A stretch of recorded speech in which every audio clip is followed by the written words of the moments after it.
Welcome to Devasena అభిరుచులు. ఈరోజు మనం ఫ్రాన్స్ కర్రీ చేద్దామని. ఇది అన్నంలోకి బాగుంటుంది, రోటీలోకి కూడా బాగుంటుంది. ఇప్పుడు మనం 1 కేజీ రొయ్యలు తీసుకొని ఒలుచుకున్నామండి. కేజీ రొయ్యలు ఒలుచుకుంటే 1/2 కిలో పప్పు వచ్చింది.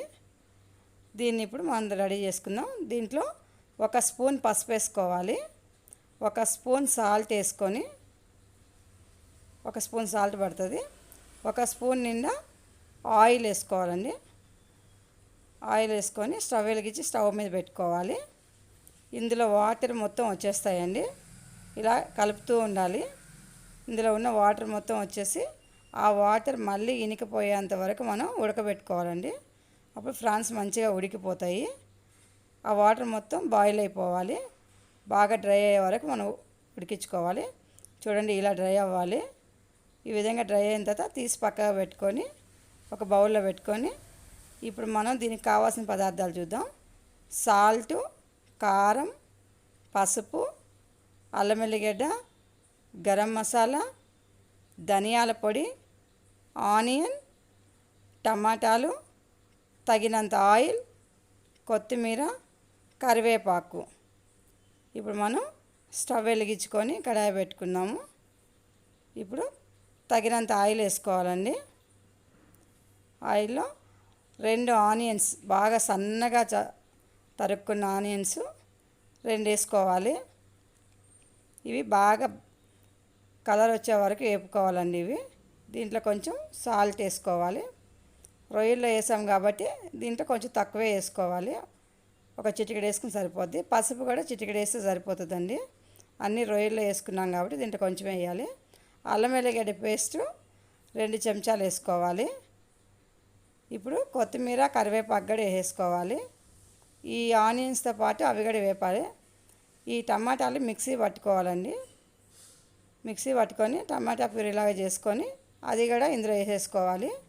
ఇవి బాగా వేగే వరకు బాగా కలుపుతూ ఉండాలి. ఇదంతా బాగా వేగిన తర్వాత ఆయిల్ అంతా పైకి వచ్చేస్తుందండి. ఇదిగో ఈ విధంగా ఆయిల్ పైకి వచ్చే వరకు వేపాలి. ఇప్పుడు కారం 1 చెంచా కారం వేసుకోవాలి. 1 చెంచా కారం వేసుకోండి. ధనియాల పొడి 1 చెంచా వేసుకోవాలి. 1 చెంచా గరం మసాలా వేసుకోవాలి. గరం మసాలా కూడా 1 చెంచా పడుతుంది. నాన్ వెజ్ కాబట్టి గరం మసాలా కంపల్సరీ వేసుకోవాలి. ఇప్పుడు వీటిని కూడా బాగా కలపాలండి.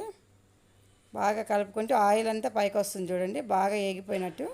ఇప్పుడు మనం బాయిల్ చేసుకున్న రొయ్యల్ని ఇందులో వేసేసుకుందాము.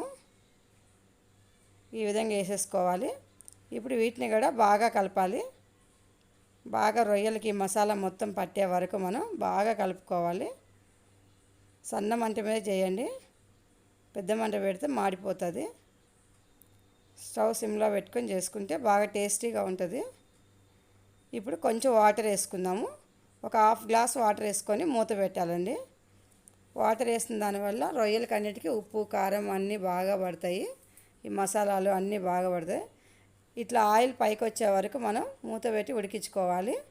చూడండి, ఆయిల్ ఇలా పైకి వచ్చేస్తుంది చూడండి. ఇప్పుడు ఉడికిపోయిందని అర్థం. బాగా ఉడికిందా? ఇప్పుడు ఇలాగా ఆయిల్ మొత్తం పైకి వచ్చే వరకు ఉడకబెట్టుకోవాలండి. ఇప్పుడు మంచిగా ఉడికిపోయింది కాబట్టి దీన్ని మనం సర్వింగ్ బౌల్లో తీసుకొని సర్వ్ చేసుకుందాము. ఇది వేడివేడిగా తింటే చాలా బాగుంటుంది. అన్నంలోకి కానీ చపాతీకి కానీ బాగుంటుంది. మేమైతే చపాతీలోకి చేసుకున్నాము. ఇలాగ చపాతీ చేసి పెట్టుకుంటే కర్రీ చాలా స్పీడ్గా అయిపోతుందండి. ఇది ఒక 1/2 అవర్లో చేసేసుకోవచ్చు రోటీ చేసి పెట్టుకుంటే. లైక్ చేయండి, షేర్ చేయండి, సబ్స్క్రైబ్ చేయండి. మీరు కూడా చేసుకొని తిని చూసి మా కామెంట్స్లో తెలియజేయండి. కామెంట్స్ పెట్టండి. చాలా బాగుంటుందండి ఇది. రోటీలోకి, అన్నంలోకైనా సరే దేనికైనా బాగానే ఉంటుంది. మీరుగా చేసుకొని తిని చూడండి తప్పకుండా.